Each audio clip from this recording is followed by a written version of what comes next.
you gonna feel like I'm not even a millionaire, a billionaire. Do you understand me?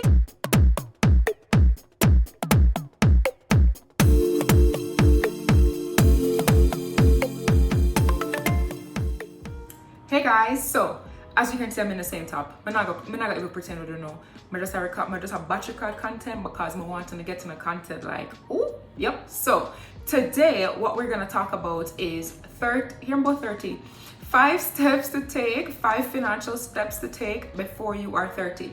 Now, let me just say, if you have been a part of my Instagram family, you've been on my live, you know that the age thing is a big pet peeve for me. I hate when people say, oh look, I purchased my first property when I'm 21, or oh look, I'm retired before 35, or look, blah, blah, blah. I hate it. I think age is just a number. I mean, it's not that deep, like you don't get an award or anything. It's really not that deep, so I hate it. Now, having said all of that, if you are, what do you call it, if you are older than 30, this video may apply to you. Do not get discouraged. Do not listen to mass media talking about you must be doing this, you must be doing that before you're 30. The only reason why I named this video what I named it is because I honestly did not know what else to name it. But basically, the essence of it is steps that you need to take immediately. Goals that you need to be working towards immediately. If I were you, what I would do, or what I have done for myself actually, is I set an age for me. I set an age to get my goals done for me. So for example, I say that I want to retire by the time I'm 30. It's not because society says anything about retiring at 30. In fact, I don't think society says that you should be retiring at 30. But I set the age 30 because I want, fun fact, let me just digress here a little bit. I mean, I never realized how morbid it sounded until I was talking to a friend the other day about it. I don't actually, know what I don't have any plans for my life beyond 30. I get this question a lot. After you retire at age 30, what are you gonna do? I cannot answer you. I can't, because I don't have any plans for my life beyond 30. And I pray to God, I hope to God that I'm still alive beyond 30, and this video is not me calling on things on myself, but it's because all of my plans, all of my goals are being channeled towards my ultimate goal of retiring at age 30. So I chose that age for myself. Now, all of the things that I'm going to tell you in this video, what you can do is you can choose an age for yourself and say, you know what, I'm going to work towards these goals by this age. So for example, the age may be for you, it may be 25. It may be for you, it may be 35. It may be 45. Just pick an age that you want to achieve these goals and you stick to that. You're going to make all of your plans, all of your goals in relation to that age to get, it keeps you on track. So that's a little tip for you. First goal that you should be working on as seriously is you need to have your emergency funds on lock. 2 emergency funds. Please go and watch my video on how to build an emergency fund fast. I think that is what it's called actually. So go watch that video if you want to get some tips. In that video, I break it down step 1, step 2, step 3, step 4, step 100 million as to how to get your emergency fund goal. But that is something that you need to have on lock. A financial goal that you need to be focusing on like crazy. This second goal is something that has changed my life, and it's not anything for say, oh, I did go to Blue Incorporated Limited, I'm gonna get them 100 grand, and no, it changed my life. It's nothing to do with that. I invested in having a solid financial base in terms of knowledge. You need to be working on that. I tell my clients all the time, you should not be 100% depending on any professional to get your portfolio to whichever target it needs to be. When I say you should not be relying on any professional, I mean you should know what is going on. You should understand it for yourself, so that when these people are telling you need to do XYZ, you know already that this is the correct direction that I'm supposed to be going in. And then you're gonna say, then Anna, what's the point of the professional? Well, time is money. That's the first thing. Anybody got no time to be doing all of this by yourself? That's the first thing. The second thing is you may not know everything, but you need to have at least the gist of it down. So for example, let me give you an example. You may not know everything about life insurance, but you know that there's something called whole life and there's something called, there's a term policy. So when you go into this insurance advisor's office and they recommend a policy to you, you ask them, what kind of policy is this? If they're telling you something that's way out there and you ask them to explain the thing that's way out there and it's not connecting back to whole life or term, you ask them point blank, is this whole life or term? If they cannot answer you accurately, you need to walk out, right? So it reduces your chances of reduces the possibility of you getting misinformation. So you need to develop a strong base, a strong knowledge base as it relates to personal finance. I am telling you. Guys, you don't need to go to a university to know this. You just need to just get in the habit of learning to read. That's your step one. Everybody knows how to read, sure, but not everybody knows how to read. People know how to, call out sounds on a page or on a device, but very few people know how to comprehend financial information. You need to get in the habit of doing that. There are so many videos that can help you with that. In fact, there are a couple of them on my channel. So get in the habit of reading financial material and understanding financial concepts and terms for yourself. You need to do this. This needs to be in fact, this should have been number one. Something you should be working on yesterday.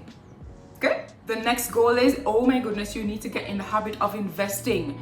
You need to get in the habit of investing. You do not have the luxury of not investing, especially in Jamaica where inflation is almost at 10%. You ain't got no choice. You need to be investing. You cannot be relying or depending solely on your active income, which is your 9-to-5 income. Even if you have a business, even if you're self-employed person or an entrepreneur, you cannot be relying on your one source of income because inflation is going to steal that. You have to invest to combat inflation. Do you hear me? Are you listening to me? You need to be investing. You don't have the luxury of not investing, and it does not have to be it doesn't have to be complicated and I don't know what this stock do and that stock do. Guys, I'm gonna do a video on investment, but let me give you a little bit of a props into that. You don't have to have 100 million stocks in your portfolio. You don't have to understand everything about stocks before you start investing. Here's your step one. Make a list of 5 companies, even if it's just 2, but you need to know exactly what this company does. You need to understand how they operate, the nature of their operations. You need to understand what they do in terms of what product, service, whatever it is. You need to understand, they need to have been around for a very long time. You should really know about them. And the company should have, the performance should basically speak for itself for the last couple of decades. I note, yes, I did say decades, because this is gonna help you figure out a list of blue chip stocks. Don't have to be ahead about the terminology. Just follow the rules that I just gave to you. If you can come up with a list of even 2, that is okay. Do not listen to people telling you that you need to have a list of 100 million stocks. Do not listen to Business Watch where they're telling you about market, advanced market, this, market, that, and you get so confused that you don't even start. You just go pick 2 stocks. Follow the rules that I just gave to you.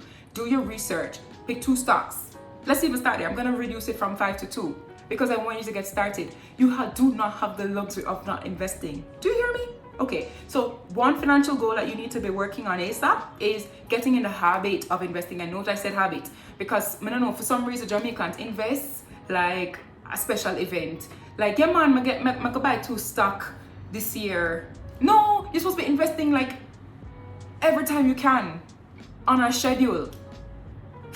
I'm sorry for freaking you out, but this is very important and this is a solid goal that you need to be working towards. The next tip, or the next goal I should say, that you should be working towards immediately is you need to have proper insurance. Whether it is proper life insurance, proper critical illness insurance. Actually, I'm gonna go ahead and I'm gonna tell you that you need to have both. Why? First thing is that, the top-notch insurance policies, they tend to be connected to your age. Meaning, the older you get, the more expensive these policies become. And no, you cannot go into Sagicor or wherever and haggle the prices down. You cannot go and negotiate to say, you know what, I'm gonna give you $5,000 for $50 million worth of insurance. You cannot do that. The only thing you can do is, if they tell you that $10 million worth of insurance is gonna cost you $10,000, the most you can do is say, you know what, I only have $5,000. They're gonna reduce that coverage down to $8 million, whatever it may be. That's the only leverage that you have. But the younger you are, when you go and you take out your insurance, the more insurance you get for your money. I have an insurance video on my channel. Go watch that video, please. There's so much information in there. Trust me, you need to lock that down. As it relates to critical illness insurance, same principles apply, connected to your age. And I don't need to tell anybody here that nobody knows that if you don't know if you'll get sick tomorrow.